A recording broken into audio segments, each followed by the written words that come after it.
நாடு முழுக்க பல்வேறு குற்ற சம்பவங்கள் நடந்துட்டு தான் இருக்கு. காவல்துறையினரும் விசாரிச்சுட்டு தான் இருக்காங்க. அது மாதிரியான குற்றங்களின் தொகுப்பு தான் நிகழ்த்தகவு.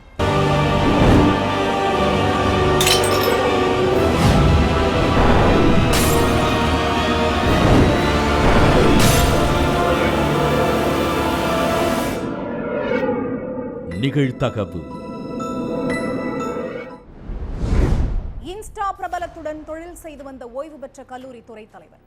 கல்லூரி துறை தலைவருக்கு மது வாங்கி கொடுத்து துப்பாக்கியால் சரமாரியாக சுட்டு கொலை செய்த கொடூரம். சடலத்தை அடர்ந்த காட்டு பகுதிக்குள் குழி தோண்டி புதைத்த பயங்கரம்.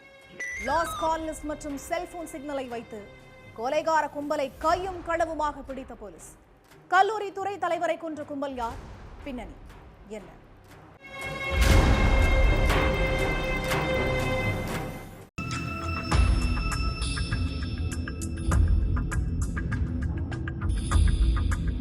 வேலை விஷயமா வெளியே போன ராஜாபாவ் சுப்ராவ் லோந்தேவ 2-3 நாட்களா காணோன்னு அவரோட சொந்தக்காரங்க சத்ரபதி சம்பாஜி நகர்ல இருக்கக்கூடிய போலீஸ் ஸ்டேஷன்ல புகார் கொடுத்தாங்க. உடனே அந்த புகாரை வாங்கின போலீஸ் லோந்தேவ சுற்று வட்டார கிராமங்கள்ல தேடினாங்க. ஆனா எங்க தேடியும் அவரை கண்டுபிடிக்க முடியல. அடுத்து அவரோட நம்பருக்கு போன் பண்ணி பார்த்திருக்காங்க போலீஸா. அப்ப போனு ஸ்விட்ச் ஆஃப்ல இருந்திருக்கு.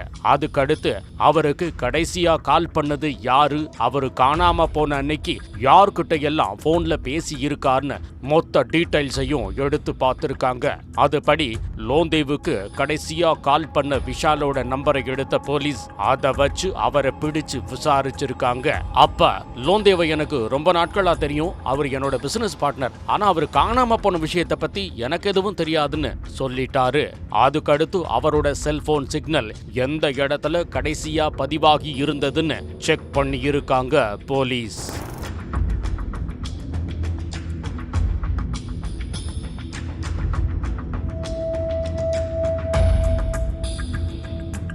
அப்ப சிக்னல் கெவ்ராய் தாண்டா காட்டு பகுதியில பதிவாகி இருந்ததும் அதுக்கப்புறம் போனு ஸ்விட்ச் ஆஃப் ஆனதும் தெரிய வந்திருக்கு. இதனால இந்த வழக்க அடுத்த கட்டத்துக்கு கொண்டு போக முடியாம போலீஸ் திணற ஆரம்பிச்சாங்க. இப்படியே 1 மாசம் போயிருச்சு. இதுக்கிடையில விஷால் மேல போலீஸுக்கு சந்தேகம் ஏற்பட்டிருக்கு. அடுத்து அவரோட பேங்க் ஸ்டேட்மெண்ட்டை எடுத்து செக் பண்ணி பார்த்திருக்காங்க. அதுல பல்வேறு தவணை முறைகள்ல லோந்தே 50 லட்சம் ரூபாய் பணத்தை விஷாலுக்கு அனுப்புனதை கண்டுபிடிச்சிருக்காங்க. அது மட்டும் இல்லாம லோந்தே காணாம போன அன்னைக்கு விஷால் எங்க இருந்தாருன்னு செக் பண்ணி பார்த்திருக்காங்க. அப்ப லோந்தேவோட செல்போன் சிக்னலும் விஷாலோட செல்போன் சிக்னலும் ஒரே நேர்கோட்டுல அந்த காட்டுப்பகுதி நோக்கி போயிருக்கிறது தெரிய வந்திருக்கு. இதனால லோந்தேவுக்கு ஏதோ ஒண்ணு நடந்திருக்குன்னு நினைச்ச போலீஸ் விஷால கஸ்டடியில எடுத்து விசாரிச்சாங்க. அதுலதான் எல்லா மர்மங்களும் வெளியே வந்திருக்கு.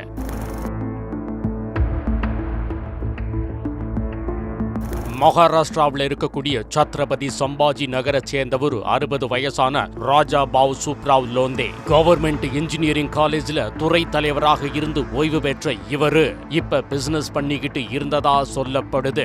பணி காலகட்டத்துல இவருக்கு இன்ஸ்டா பிரபலம் விஷால் விகாஸ் கூட பழக்கம் ஏற்பட்டிருக்கு. விஷால் தன்னோட பிரபலத்தை பயன்படுத்தி ஏராளமான அப்பாவிகளை முதலீடு செய்ய வச்சு ஏமாத்தி இருந்ததாகவும் சொல்லப்படுது. இதுக்கிடையில லோந்தே கிட்டையும் ரியாலிட்டி ஷோ ஒன்னு நடத்துறதா சொல்லி பேச்சுவார்த்தை நடத்தின விஷால் அதுல முதலீடு செஞ்சா நிறைய லாபம் கிடைக்கும்னு மூளைச்சலவை செஞ்சிருக்காரு. இதை நம்பின லோந்தேவும் பல தவணை முறைகள்ல 50 லட்சம் ரூபாய் வரைக்கும் பணத்தை அனுப்பி இருக்காரு. ஆனா அடுத்த சில நாட்கள்லயே அந்த ரியாலிட்டி ஷோ கைவிடப்பட்டிருக்கு.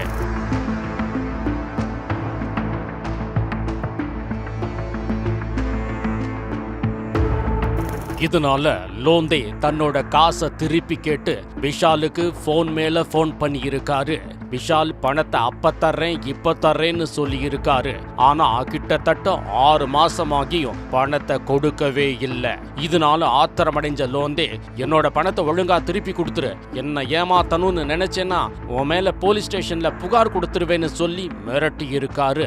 லோந்தேவை இப்படியே விட்டு வச்சா தொல்லை கொடுத்துக்கிட்டே தான் இருப்பார்னு நினைச்ச விஷால் தன்னோட நண்பர்கள் கூட சேர்ந்து அவரை கொலை பண்ண திட்டம் போட்டிருக்கான். பிப்ரவரி 3ஆம் தேதி விஷாலும் அவரோட அவரோட நண்பர்களும் ஜேசிபி இயந்திரத்தை வச்சு கெவ்ராய் தாண்டா காட்டு பகுதியில குழி தோண்டிக்கிட்டு இருந்திருக்காங்க. அப்போ அந்த வழியா போன ஒரு நபர் எதுக்கு இங்க குழி தோன்றீங்கன்னு கேட்டிருக்காரு. அதுக்கு விஷால் இங்க புதையல் இருக்குன்னு சொன்னாங்க, அதான் குழி தோன்றோன்னு சொல்லி இருக்காரு. அடுத்து பிப்ரவரி 5ஆம் தேதி அன்னைக்கு லோந்தேவுக்கு போன் பண்ண விஷால், உங்க பணம் ரெடி ஆயிடுச்சு, என்னோட பண்ண வீட்டுக்கு வந்து பணத்தை வாங்கிட்டு போங்க அப்படின்னு சொல்லி இருக்காரு.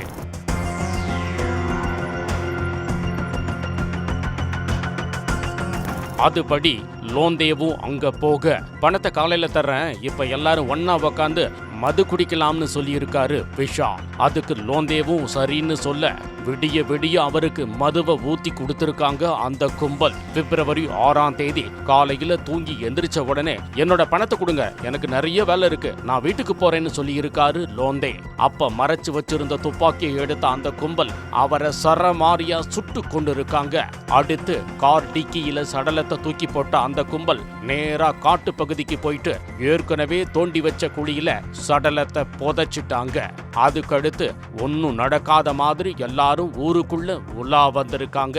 ஆனா லோந்தேவோட லாஸ்ட் கால் டீடைல்ஸ் மற்றும் செல்போன் சிக்னலை வச்சு எல்லா உண்மைகளையும் கண்டுபிடிச்ச போலீஸ் விஷாலையும் அவருடைய நண்பர்களையும் அரெஸ்ட் பண்ணி கம்பி எண்ண வச்சிருக்காங்க. சாலையில் தனியாக நடந்து சென்று கொண்டிருந்த இளைஞரை வழிமறித்து அரிவாளால் வெட்டியும் தலையில் கல்லை போட்டும் கொலை செய்த இருவர் எந்த ஒரு பயமும் இல்லாமல் கொலை செய்ததாக கூறி காவல் நிலையத்தில் சரணடைந்த கொலையாளிகள். விசாரணையில் வெளியான பகீர் தகவல். இளைஞரை வெட்டி கொன்ற இருவர் யார்? கொடூர கொலையின் பின்னணி என்ன?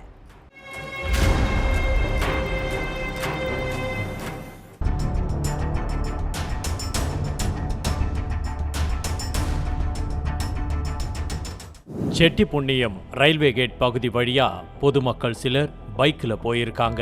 அப்போ சாலையோரத்துல சந்துருங்கிற இளைஞர் வெட்டு காயங்களோட ரத்த வெள்ளத்துல உயிருக்கு போராடிக்கிட்டு இருந்தாரு.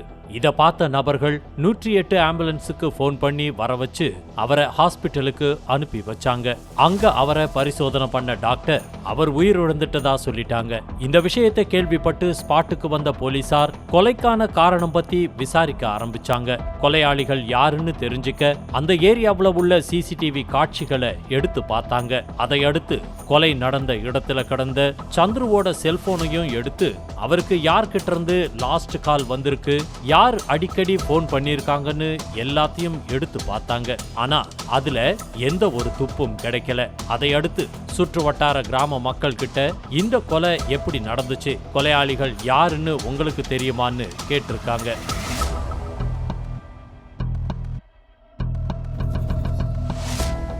அதுக்கு கிராம மக்கள் எங்களுக்கு எதுவும் தெரியாதுன்னு சொல்லிட்டாங்க. இதுக்கடையில சிங்கப்பெருமாள் போலீஸ் ஸ்டேஷனுக்கு போன 2 பேரு, சார் நாங்க தான் சந்துருவை வெட்டி கொன்னோம் அப்படின்னு சொல்லி அதிர வச்சிருக்காங்க. இதனால 2 பேரையும் கஸ்டடியில எடுத்த போலீஸ் அவங்க கிட்ட தீவிர விசாரணையில இறங்குனாங்க. செங்கல்பட்டுல உள்ள ஆத்தூர் கிராமத்தை சேர்ந்தவரு சந்துரு. இவரு செட்டிப்புண்ணியம் கிராமத்துல தங்கி நெல் அறுவடை இயந்திர ஓட்டுநரா வேலை பார்த்துக்கிட்டு இருந்தாரு. இவருடைய குடும்பம் ரொம்ப ஏழ்மை நிலையில இருந்திருக்கு. ஆனா அதையெல்லாம் ஒரு பொருட்டா எடுத்துக்காத சந்துரு சம்பாதிக்கிற பணத்தை எல்லாம் குடிச்சே அழிச்சிருக்காரு.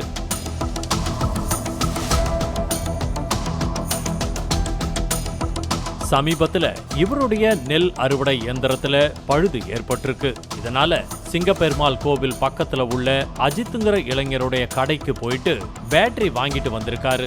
அதை அடுத்து 2 நாட்கள் மட்டும் எந்த ஒரு பிரச்சனையும் இல்லாம இயங்கின வாகனத்துல மறுபடியும் பழுது ஏற்பட்டிருக்கு.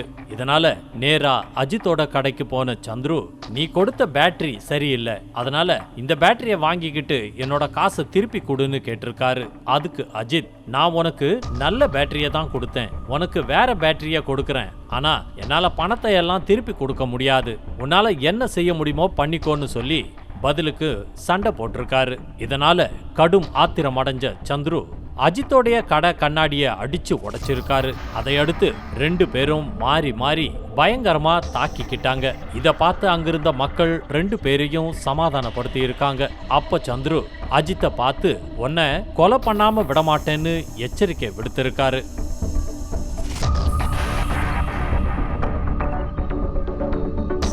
இதனால கொலை வெறியான அஜித் தன்னுடைய நண்பர் ஒருத்தர்கிட்ட நடந்த எல்லாத்தையும் சொல்லி சந்துரு என் கதையை முடிக்கிறதுக்கு முன்னாடி நாம அவன் கதையை முடிச்சிடணும்னு சபதம் எடுத்திருக்காரு. அதை அடுத்து 2 பேரும் சந்துரு எங்க உட்கார்ந்துருக்கான்னு தேட ஆரம்பிச்சாங்க. அப்போ செட்டி புண்ணியம்ங்கிற இடத்துல உட்கார்ந்து சந்துரு அவனுடைய நண்பர்கள் கூட மது குடிச்சிட்டு இருந்தது தெரிய வந்தது. இப்ப நாம அங்க போனா நம்ம கதைய அவங்க முடிச்சிருவாங்கன்னு நினைச்ச நபர்கள் சந்துரு வீட்டுக்கு கிளம்புற வரைக்கும் வெயிட் பண்ணியிருக்காங்க. அதன்படி மது விருந்துக்கு பிறகு சந்துரு தனியா வீட்டுக்கு போய்கிட்டு இருந்தாரு. அப்போ அவரை வழிமறிச்ச அஜித்தும் அவருடைய நண்பரும் மறைச்சு வச்சிருந்த அருவாளை எடுத்து சரமாரியா வெட்டி இருக்காங்க. அதை அடுத்து கீழே கடந்த கல்லையும் எடுத்து அவருடைய தலையில போட்டிருக்காங்க. இந்த சண்டையில கடுமையா பாதிக்கப்பட்டு மருத்துவமனையில அனுமதிக்கப்பட்ட சந்துரு உயிரிழந்துட்டாரு. விசாரணையோட முடிவுல எல்லா உண்மையையும் தெரிஞ்சுக்கிட்ட போலீஸ் அஜித்தையும் அவருடைய நண்பரையும் அரெஸ்ட் பண்ணிட்டாங்க. மகனை காணவில்லை என காவல் நிலையத்தில் புகார் அளித்த பெற்றோர், காதலியின் தந்தை மீது சந்தேகமடைந்த போலீஸ். விசாரணையில் முன்னுக்கு பின் முரணாக பதிலளித்த பெண்ணின் தந்தை. 40 நாட்கள் கழித்து வெளிவந்த பகீர் உண்மை. இருவரையும் கழுத்தை நெரித்துக் கொன்று சடலத்தை கிணற்றுக்குள் வீசியதாக பகீர் வாக்குமூலம். காதல் ஜோடி துடிதுடிக்க கொலை செய்யப்பட்டது ஏன்? பின்னணி என்ன?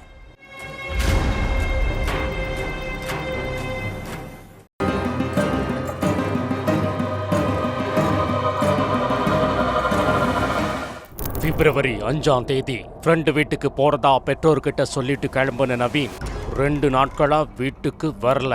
மகன் அப்ப வந்துருவான் இப்ப வந்துருவான்னு பெற்றோர் வெயிட் பண்ணி பார்த்திருக்காங்க. ஆனா மகன் வர்றதுக்கான எந்த ஒரு அறிகுறியும் இல்ல. அதுக்கடுத்து அவரோட நம்பருக்கு போன் பண்ணி பார்த்திருக்காங்க. அப்போ போன் ஸ்விட்ச் ஆஃப்னு வந்திருக்கு. அதுக்கடுத்து பெற்றோரும் அவரோட சொந்தக்காரங்களும் நவீன பல இடங்கள்ல தேடி இருக்காங்க. அப்ப அங்க இருக்கக்கூடிய ஒரு மைதானத்துல நவீனோட பைக் மட்டும் நின்னு இருக்கு.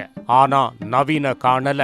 இதனால பதற்றமடைஞ்ச பெற்றோர் மகனை காணோன்னு காவல் நிலையத்துல புகார் அளிச்சுட்டாங்க. அப்போ போலீசார் உங்க மகன் எப்ப வீட்டை விட்டு வெளியே போனா, யார் வீட்டுக்கு போறதா சொன்னான்னு எல்லா டீடைல்ஸையும் கேட்டிருக்காங்க. அடுத்து அவனோட ஃப்ரெண்ட்ஸ் வீட்டு அட்ரஸையும் வாங்கி இருக்காங்க போலீசார். அப்போ நவீனோட பெற்றோர், சார் என் மகனும் சோனுங்கிற பொண்ணும் ரொம்ப நாட்களா காதலிச்சுக்கிட்டு இருந்தாங்க. சோனுவோட பெற்றோர் என் மகனை ஏதாவது பண்ணிட்டாங்களான்னு தெரியல, எங்களுக்கு ரொம்ப பயமா இருக்குன்னு சொல்லி இருக்காங்க.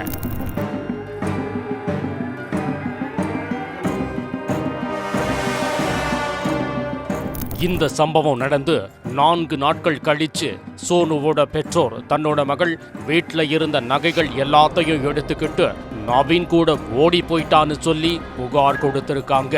அதுக்கடுத்து அந்த காதல் ஜோடிய பல இடங்கள்ல தேடி அலைஞ்சிருக்காங்க போலீசார். ஆனா எங்க தேடியும் அவங்க கிடைக்கல.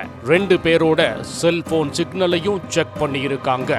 அப்ப 2 பேருமே அந்த கிராமத்தை விட்டு வெளியே போனதுக்கான எந்த ஒரு அறிகுறியுமே தெரியல. இதனால அந்த காதல் ஜோடிக்கு ஏதோ ஒண்ணு நடந்துருச்சுன்னு நினைச்ச போலீஸ் சோனுவோட தந்தை வான்கா மேலையும் அவரோட குடும்பத்தினர் மேலையும் சந்தேகம் அடைஞ்சு அவங்களோட நடவடிக்கையை நோட் பண்ண ஆரம்பிச்சாங்க. இப்படியே 40 நாட்கள் போயிருச்சு. அதுக்கடுத்து சோனுவோட தந்தை வான்கா கிட்ட மறுபடியும் விசாரிச்சாங்க போலீஸ். அப்ப அவரு முன்னுக்கு பின் முரணா பதில் சொல்லி இருக்காரு.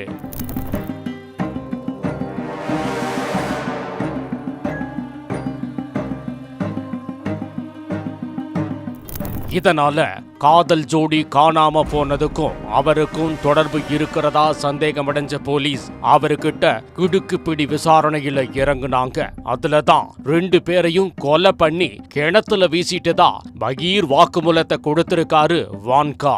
இத கேட்ட போலீசார் தீயணைப்பு வீரர்களோட உதவியோட கிணத்துக்குள்ள அழுகுன நிலைமையில இருந்த 2 பேரோட சடலத்தையும் மீட்டு போஸ்ட்மார்ட்டத்துக்கு அனுப்பி வச்சிட்டு விசாரணையில இறங்குனாங்க. குஜராத் மாநிலம் கம்பாலா கிராமத்தைச் சேர்ந்த நவீன்கிற இளைஞரும் சோனுங்கிற பெண்ணும் ரொம்ப நாட்களா உயிருக்கு உயிரா காதலிச்சுக்கிட்டு இருந்தாங்க. எந்நேரமும் போன் பேசுறது, ஊர் சுத்துறதுன்னு இருந்திருக்காங்க. இதுக்கிடையில இவங்களோட காதல் விஷயம் சோனுவோட பெற்றோருக்கு தெரிய வந்திருக்கு. இதை கேட்டு கடும் கோபமான தந்தை வான்கா, நம்ம குடும்பத்துக்குன்னு இந்த கிராமத்துல பெரிய மரியாதை இருக்கு, அதை நீ கெடுத்துறாத. நவீனோட குடும்பத்துக்கும் நம்ம குடும்பத்துக்கும் செட்டே ஆகாது, அதனால அவங்க கூட பேசி பழகிறத கைவிட்டுன்னு சொல்லி இருக்காங்க.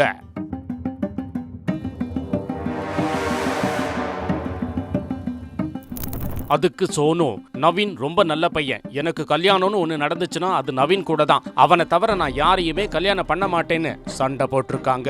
அடுத்து நவீனுக்கு போன் பண்ண சோனு, எங்க வீட்டுல நம்ம லவ் மேட்ரு தெரிஞ்சிருச்சு, நம்ம 2 பேரையும் எங்க வீட்டுல பிரிச்சிருவாங்க, அதனால தயவு செஞ்சு என்னை எங்கேயாவது கூட்டிட்டு போயிருன்னு சொல்லி அழுதுருக்காங்க. இதுக்கு நவீனும் ஓகே சொல்ல வீட்டை விட்டு வெளியேறின ஜோடி யாருக்கும் தெரியாம அங்க இருக்கக்கூடிய ஒரு காட்டு பகுதியில பதுங்கி இருந்திருக்காங்க. ஆனா இது தெரிஞ்சு கொலை வெறியான வான்காவும் அவரோட மனைவி மற்றும் குடும்பத்தினரும் நேரா அந்த காட்டு பகுதிக்கு போயிருக்காங்க. அப்ப வான்காவோட மனைவி நவீனையும் சோனுவையும் அடின்னு அடிச்சிருக்காங்க. அடுத்து வான்கா நவீனையும் சோனுவையும் கழுத்தை நெரிச்சிருக்காரு. இதுல வலி தாங்க முடியாத 2 பேரும் சம்பவ இடத்திலேயே துடிச்சு உயிரிழந்துட்டாங்க. அடுத்து போலீஸ் கிட்ட சிக்காம இருக்கிறதுக்காக அந்த கும்பல் பக்காவா பிளான் போட்டிருக்காங்க. அதுபடி 2 சடலத்தையும் அங்க இருக்கக்கூடிய கிணத்துல தூக்கி வீசின நபர்கள் ஒண்ணுமே தெரியாத மாதிரி வீட்டுக்கு போயிட்டு தன்னோட மகள் நவீன் கூட ஓடி போயிட்டதா சொல்லி புகார் அளிச்சு நாடகமாடி இருக்காங்க. ஆனா 40 நாட்கள் கழிச்சு சோனுவோட தந்தையின் நடவடிக்கையை வச்சு எல்லா உண்மைகளையும் தெரிஞ்சுக்கிட்ட போலீஸ் அந்த கும்பலை அரெஸ்ட் பண்ணி சிறையில் அடைச்சிட்டாங்க. ஒவ்வொரு குற்றங்களின் முடிவும் சட்டத்தின் கையில். விசாரணை தொடரும், பார்க்கலாம் அடுத்த நிகழ்தகவல்.